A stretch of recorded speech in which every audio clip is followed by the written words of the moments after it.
쌍꺼풀 수술을 했는데 눈두덩이가 이제 두툼해 보인다. 그런 경우에는 이제 수술을 어떻게 시행했는지에 따라서 결과물이 달라질 수 있는데,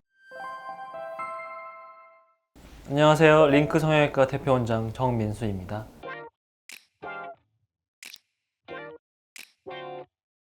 눈꺼풀 지방 제거 수술이라는 거는 눈두덩이가 이제 두툼한 거를 신경 쓰여 하시는 분들이 내원하시게 되는데, 두툼한 이유가 여러 가지가 있어요. 예를 들면 피부가 두껍거나 아니면 눈썹이랑 눈 사이가 너무 좁아서 피부가 이제 많이 겹쳐 있으니까 두툼해 보이는 경우에는 지방만 단순히 제거한다고 해서 눈두덩이가 얄쌍해지는 경우는 아니기 때문에 정확한 진단은 상담을 통해서 내려져야 될 것 같습니다.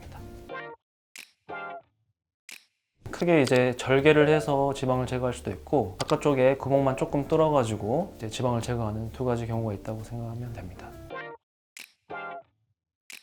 아까 말씀드린 것처럼 눈두덩이가 두툼한 여러 가지 이유 중에 지방이 많이 있는 경우에 지방을 제거하면 조금 나을 수 있는 상황인지를 파악한 다음에 그런 분들에 한해서만 한정적으로 이제 시행되어야지 결과가 좋을 수 있고, 실질적으로 봤는데 쌍꺼풀 만들면서 해야 되는 경우에는 단순히 지방만 제거한다고 해서 결과가 좋을 수 있지는 않습니다. 쌍꺼풀 수술을 했는데 눈두덩이가 이제 두툼해 보인다. 그런 경우에는 이제 수술을 어떻게 시행했는지에 따라서 결과물이 달라질 수 있는데, 만약에 수술을 했는데 기존에 수술을 하셨을 때 지방을 많이 제거했는데도 불구하고 눈두덩이가 두툼한 경우에는 피부가 두꺼운 사람일 수 있고, 아니면 눈썹이랑 눈 사이가 좁은 사람일 수 있거든요. 그럴 경우에는 지방을 제거를 추가적으로 한다고 해서 드라마틱하게 바뀔 수 있는 상황은 아닌 거고, 만약에 이전에 했던 수술 방법 중에 지방을 제거하는 경우가 있지 않았다고 하면 확인을 해서 지방을 제거할 게 있으면 지방을 제거 수술을 했을 때 효과적일 수 있습니다. 일반적으로 나이가 들면, 젊었을 땐 지방이 눈두덩이에 두툼하게 있다가 나이 들면은 지방이 눈 안쪽으로 들어가는 현상이 많이 발생을 해서 연세가 드시면 이제 눈두덩이 꺼져가는 경우가 많이 생기는데, 그래서 젊은 친구들이 이제 수술을 할 때 눈두덩이 두툼하다고 해서 지방을 너무 많이 제거하면 나이 들면은 퀭해질 수가 있어요. 그렇기 때문에 수술자는 정확하게 판단을 해서 어느 정도 양을 제거할지를 결정하게 되는데, 그래서 젊었을 때 지방을 너무 많이 제거해도 안 되고 나중에 꺼질 거를 감안을 해서 적당한 지방을 제거하는 게 중요하다고 생각됩니다. 수술을 했는데 여러 가지 이유에 의해서 지방을 너무 많이 제거했다. 그런 경우에는 지방을 다시 넣어줘야 되는 경우가 생길 수 있는데, 왜냐면 눈두덩이 너무 꺼지면 나이 들어 보이고 피곤해 보이고 쌍꺼풀 위쪽에 겹주름이 생기기 때문에 그거를 예방하고 이제 보완하는 측면으로 이제 지방 이식을 하는 경우가 종종 있습니다. 만약에 이전에 지방을 제거했던 수술에서 남아있는 지방이 있으면 끌어내려서 재배치하는 과정을 거치면서 거기에다 추가적으로 지방을 이식하는 경우도 있고, 끌어내릴 수 있는 지방이 없는 경우에는 지방 이식을 해서 보완하는 수술을 할 수 있습니다.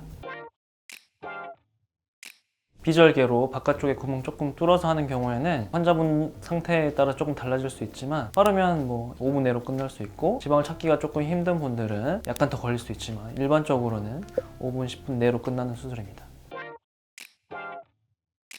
회복 기간은, 그러니까 조직학적으로 봤을 때는 안에 조직에 붓기가 다 빠지는 시점은 최소 4개월 걸리긴 하지만, 단순 제거만 하는 경우에는 일주일 전후로 해서는 크게 부어 보이지 않는 그 정도 상태일 거고, 멍이나 붓기는 사람마다 다를 수 있어가지고 그걸 예측할 수는 없지만, 기본적으로 이제 피부가 얇은 사람은 조금 빨라 보일 거고, 두꺼운 사람은 약간은 더 회복이 오래 걸려 보이는 느낌이 있을 수 있습니다. 그렇지만 쌍꺼풀 수술에 비해서는 회복 기간이 훨씬 빠르고 그렇게 티가 나지 않는다, 그렇게 생각하시면 될 것 같습니다. 수술할 때는 수면마취를 일반적으로 하기 때문에 통증은 못 느끼신다고 보면 되고, 수술 후에도 통증 거의 없다고 보셔도 될 것 같아요. 그리고 이제 통증에 예민하신 분들은 추후에 처방약이 발행되기 때문에 그거 이제 약 드시면 통증은 다 괜찮을 것 같습니다. 잠붓기는 조금 있을 수 있지만 수술 후에 일상생활을 못할 정도로 많이 붓거나 겉으로 봤을 때 티가 나는 수술은 아니어서 바로 다음날 출근해서 일하셔도 되는 그런 수술이라고 보셔도 될 것 같아요. 화장은 거의 바로 하셔도 될 것 같아요. 왜냐면 이제 구멍 자체는 눈두덩이 이제 바깥쪽 부분에 한 1mm, 2mm 정도 이제 절개창이 있긴 한데, 그건 실밥이 있을 수도 있고 없을 수도 있을 정도여서 일주일 정도 눈꺼풀 아이라인 위쪽에 그쪽만 이제 화장을 진하게 안 하시는 경우에는 나머지 부분은 바로 다음날 하셔도 상관없습니다. 수술 후에 이제 눈두덩이 지방 제거의 부작용이라고 볼 수 있는 거는 지방 제거를 너무 많이 했을 때 추후에 이제 나이 들어서 꺼져 보일 수 있다. 그렇기 때문에 사전에 의사 선생님이랑 이제 상의를 잘 하셔서 어느 정도 제거할지를 판단을 해야 되고, 그 외에는 만족도에 따라서 이제 결과물이 달라질 수 있지만, 그게 무슨 말이냐면 지방을 제거해야 되는 눈인지를 정확하게 판별하는 게 제일 중요한데, 지방을 제거를 했는데 거의 똑같을 수 있거든요. 왜냐면 피부가 두꺼운 사람, 아니면 아까 말씀드린 것처럼 눈썹이랑 눈 사이가 좁은 사람, 그런 사람은 지방을 아무리 제거한다고 해도 비포 애프터가 이제 드라마틱하지 않을 수가 있어요. 그런 경우에 내원하셔서 전문의랑 직접 보고 같이 상의하시는 게 좋습니다. 이게 이제 피가 많이 나는 수술은 아니지만 그래도 수술이다 보니까 조금이라도 붓기가 있을 수밖에 없어서 이제 붓기를 유발시키는 여러 가지 액션을 안 하시는 게 좋은데, 술, 담배, 짠 음식 너무 많이 초반에 드시거나 그런 것만 삼가해 주시면 회복하는 데는 도움이 될 거고, 결국 이제 제일 중요한 회복 기준은 수술 부위가 심장보다 위에 있는 거, 그래야 이제 덜 부을 수 있으니까 그것만 지켜주시면 될 것 같습니다. 눈두덩이가 두툼하신 분들이 꽤 많이 있으십니다. 근데 이제 단순히 이제 눈두덩이에 있는 지방 때문에 내 눈이 이렇다고 생각하시는 경우가 많은데, 실제로 이제 상담하다 보면 그게 문제가 아닌 경우가 많이 있어요. 예를 들면 쌍꺼풀이 없어서 그럴 수도 있고, 아니면 다른 여러 가지 지방 이외의 구조적인 문제 때문에 눈두덩이가 많이 두툼해 보이는 경우가 있어요. 그럴 경우에 이제 정확하게 진단을 하려면 원하시는 병원에 내원하셔가지고 성형외과 전문의 선생님이랑 같이 상의하신 다음에 수술 방법에 대해서는 정확하게 결정하시면 될 것 같습니다.